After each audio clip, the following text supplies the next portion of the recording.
Assalamualaikum warahmatullahi wabarakatuh. Halo adik-adik semuanya. Jumpa lagi dengan Kak Asdi, Kak Azizah, dan Kak Dini. Bagaimana kabarnya hari ini? Sudah sarapan apa belum nih? Jika sudah sarapan, jadi tambah semangat dong untuk memulai pelajaran hari ini. Jadi hari ini kita mau belajar tentang kisah teladan Nabi Ayub alaihi salam. Sudahkah kalian pernah mendengar siapa Nabi Ayub itu? Jika belum, silahkan untuk adik-adik menyimak dan mendengarkan dengan baik ya. Kisah Nabi Ayub alaihi salam. Nabi Ayub alaihissalam merupakan seorang nabi yang sangat kaya. Beliau mempunyai ternak yang bermacam-macam seperti kambing, sapi, kuda, keledai, unta, dan lain sebagainya. Beliau orang yang baik hati, suka mengeluarkan harta bendanya untuk membantu fakir miskin, yatim piatu, memuliakan tamu, dan sebagainya. Kekayaan tersebut tidak melalaikan ibadahnya kepada Allah. Kekayaannya yang melimpah ruah itu tidak menyebabkan Nabi Ayub menjadi sombong dan lupa kepada orang-orang yang miskin. Walaupun ia seorang yang kaya raya, namun kehidupannya tidak berlebih. Semakin ia kaya, semakin bertambah pula ketaatannya kepada Allah.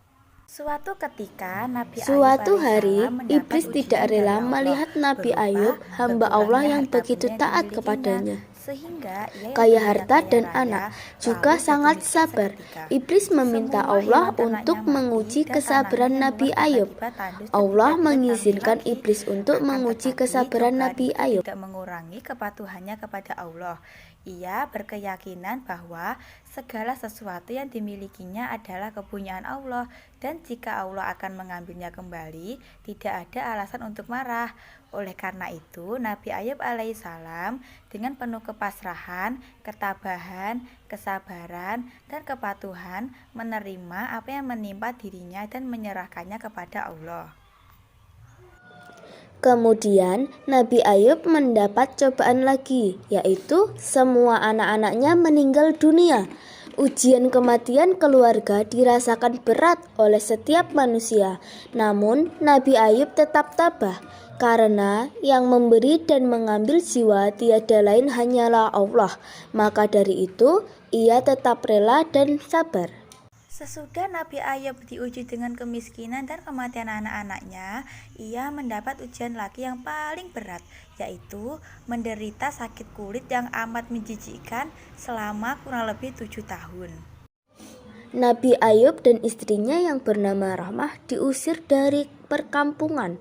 Mereka mengungsikan diri di suatu tempat yang jauh dari pemukiman warga. Meskipun dirasakan sakitnya sangat berat, namun Nabi Ayub tidak pernah mengeluh atas penderitaan itu.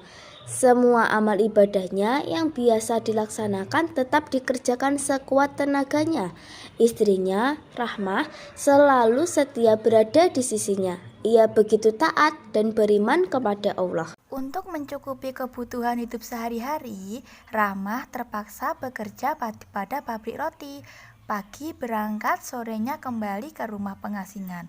Namun lama-lama majikannya mengetahui jika Rahmah adalah istri Nabi Ayub alaihissalam yang berpenyakitan. Mereka khawatir Rahmah membawa baksil yang dapat menular melalui roti. Maka Rahmah diberhentikan dari pekerjaannya. Rahmah yang setia ini masih memikirkan suaminya. Ia meminta majikannya agar memberinya hutang roti. Majikannya menolak. Majikannya hanya mau memberi roti jika Rahmah rela memotong gelung rambutnya yang panjang. Padahal gelung rambut itu sangat disukai suaminya. Pada suatu hari, mungkin karena tidak tahan dalam penderitaan atau karena apa, Rahmah pamit meninggalkan suaminya. Ia akan bekerja untuk menghidupi suaminya. Nabi Ayub alaihissalam melarangnya, namun Rahmah tetap pergi sembari berkeluh kesah. Kiranya kau telah terkena bujukan setan sehingga berkeluh kesah atas takdir Allah, kata Ayub kepada istrinya. Awas, kelak jika aku sudah sembuh, kau akan kupukul 100 kali. Mulai saat ini tinggalkanlah aku seorang diri. Aku tidak membutuhkan pertolonganmu sampai Allah menentukan takdirnya. Setelah ditinggal Rahmah, Nabi Ayub alaihissalam hidup seorang diri.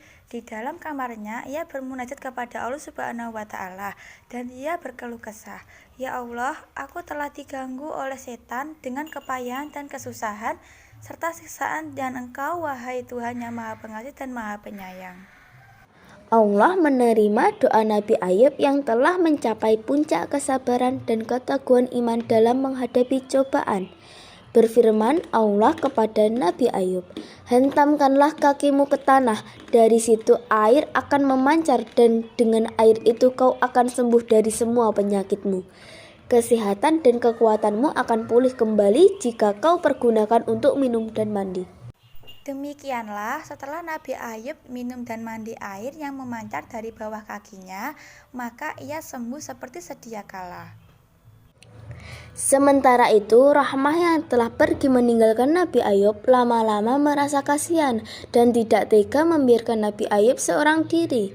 Ia datang menjenguk, namun ia tak mengenali suaminya lagi. Karena Nabi Ayub sudah sembuh dan keadaannya jauh lebih baik daripada sebelumnya, lebih sehat dan lebih tampan. Nabi Ayub gembira melihat istrinya kembali, namun ia ingat sumpahnya itu, yaitu ingin memukul istrinya 100 kali. Ia harus melaksanakan sumpah itu. Kini ia bimbang, istrinya sudah turut menderita sewaktu bersama-sama dengannya selama 7 tahun ini. Akankah ia memukulnya 100 kali? Dalam kebimbangan datanglah wahyu Allah yang memberikan jalan keluar. Firman Allah, "Hai Ayub, ambillah lidi 100 buah dan pukullah istrimu itu sekali saja. Dengan demikian tertebuslah sumpahmu." Ya, dengan lidi 100 dipukulkan pelan sekali, maka sumpahnya sudah terlaksana. Karena kesabaran dan keteguhan imannya, Nabi Ayub dikaruniai lagi harta benda yang melimpah ruah. Dari Rahmah, ia mendapat anak bernama Bashar, yang diberi julukan Zulkifli. Zulkifli akhirnya juga menjadi seorang nabi dan rasul. Nah, adik-adik, dari kisah Nabi Ayub, hikmah yang bisa kita ambil yaitu Allah yang Maha Kekal dan Maha Kuasa meyakini bahwa Allah akan selalu bersama dengan orang yang ikhlas, memperbanyak ibadah kepada Allah agar terhindar dari perbuatan tercela, bersabar untuk mendapat hikmah dari setiap cobaan, bersabar dalam menghadapi setiap cobaan yang Allah berikan. Nah, itulah kisah Nabi Ayub alaihi salam. Sekarang Kak Asdi mau pamit dulu ya. Sampai jumpa minggu depan lagi adik-adik. Wassalamualaikum warahmatullahi wabarakatuh.